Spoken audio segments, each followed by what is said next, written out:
تمام اہل ایمان کو آل بیت رسول اور سیدنا علی رضی اللہ عنہ سے محبت ہے، لیکن ان کی آڑ میں پھر جو تبرہ ہے کہ ان کی وجہ سے وہ جو ہے وہ ہمیں برا لگتا ہے، ابو بکر اچھے نہیں لگتے نعوذ باللہ، حضرت عمر اچھے نہیں لگتے، عثمان اچھے نہیں لگتے، تو کسی ایک صحابی یا کسی بڑی شخصیت کی آڑ لے کر باقی پہ تبرہ کرنا یہ یہودیت کا مزاج ہے، چاہے وہ باقی شخصیات ابو بکر و عمر ہوں، عثمان ہوں، حضرت معاویہ ہوں، حتیٰ کہ سیدنا واشی بن حرب ہوں یا حضرت مروان بن حکم ہوں، کسی ایک کا نام لے کر ان کی آڑ میں جو آدمی تنقید کر رہا ہوتا ہے اور برا بھلا کہتا ہے اور کہتا ہے کہ یہ ہمارے دشمن ہیں، ہم ان کے دشمن ہیں، تو اس دشمنی کا اظہار جو آدمی کر رہا ہے یہ اصل میں یہودیت کا مزاج رکھتا ہے، یہ اسلام کا مزاج نہیں ہے۔ یہ پہلی بات معلوم ہوئی ہے۔ اور دوسری بات کیا معلوم ہوئی کہ جب ان کے سامنے یہ بات آئی نا کہ جی جبریل کے ذریعے وحی آتی ہے، تو انہوں نے یکدم حضرت جبریل کے بارے میں یہ جملہ کہا کہ وہ ہمارا دشمن ہے۔ اب یہ دشمن کا جو لفظ کہا یا توہین کی یا تنقیص کی، یہ کس کی ہے؟ حضرت جبریل علیہ السلام کی، صرف ایک فرشتے کی ہے۔ اب انہوں نے یہ نہیں کہا کہ ہم اللہ کے نعوذ باللہ دشمن ہے یا اللہ ہمارا دشمن ہے، ہم سارے فرشتوں کے دشمن ہیں، وہ ہمارے دشمن ہیں، ہم جو ہے وہ رسولوں کے دشمن ہیں یا وہ ہمارے دشمن ہیں۔ یہاں پر اللہ کی ذات کا بھی ذکر نہیں ہوا، یہاں پر جو باقی رسولوں کا ذکر بھی نہیں ہوا، یہاں پر باقی فرشتوں کا ذکر بھی نہیں ہوا، صرف ایک کی بات ہوئی ہے، کس کی؟ جبریل امین کی، ہم اس پہ تنقید کرتے ہیں۔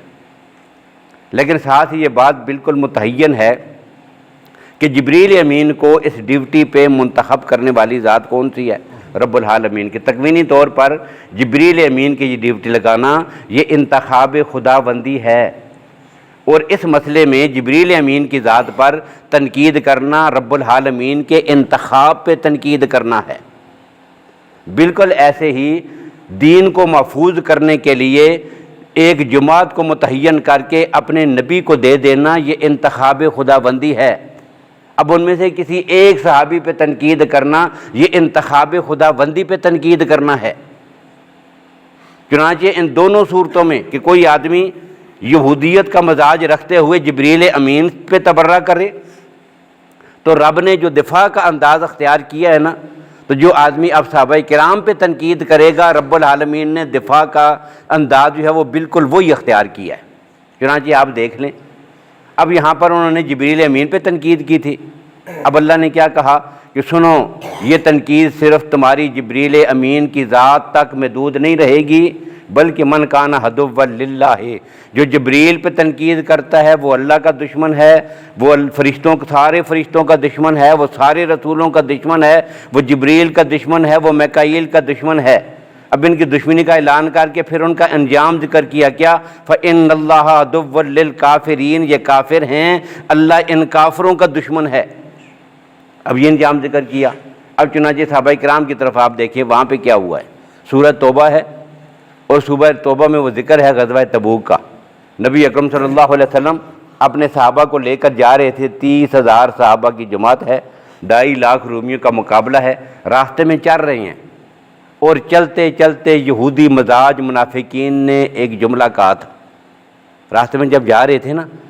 تو ساتھ منافق بھی تھے جو بظاہر کلمہ پڑھ رہے تھے۔ اب انہوں نے کیا کیا؟ انہوں نے کہا کہ یہ جا رہے ہیں جنگ لڑنے کے لیے رومیوں کے خلاف۔ اچھا، یہ جنگ لڑیں گے، یہ تو کھانے کو ان کو ملتا کچھ نہیں، بھوکے ہیں، کل جا کر ان کے خلاف لڑیں گے۔ ہمیں تو صاف نظر آ رہا ہے کہ کل ان کے ہاتھ جب ان کی پیٹھوں کے پیچھے بندھے ہوں گے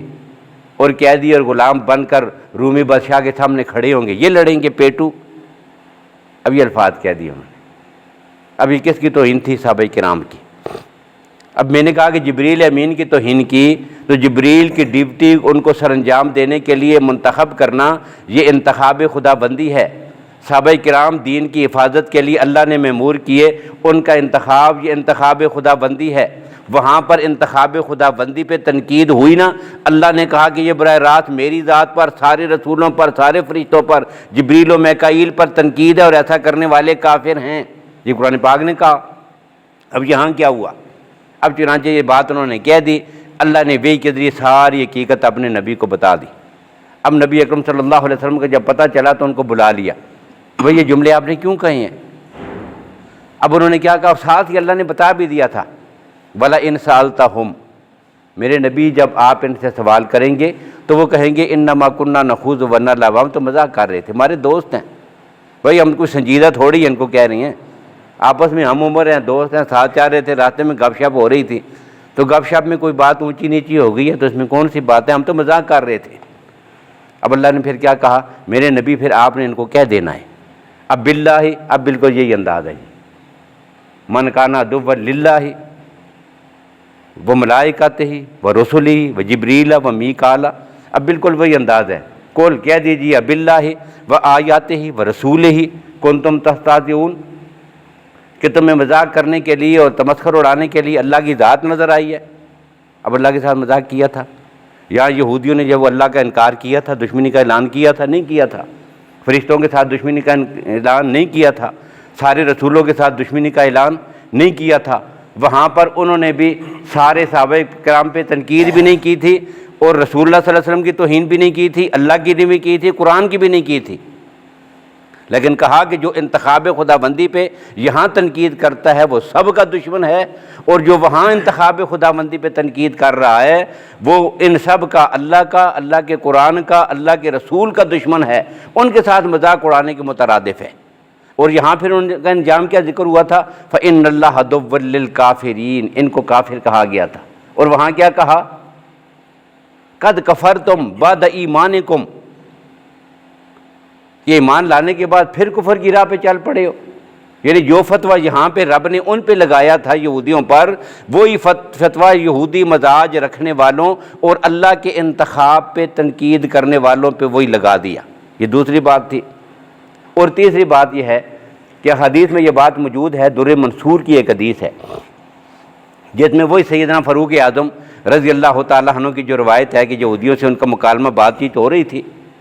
اور گفتگو میں چلتے چلتے پھر فاروق اعظم نے ان سے یہ بھی پوچھا تھا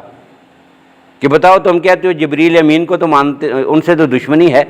میکائیل ہوتا تو اس کو مانتے ہیں، تو وہ فرشتہ وہی لے کے آتا تو ہم بھی تسلیم کر لیتے، اب یہاں تم نے انکار کیا،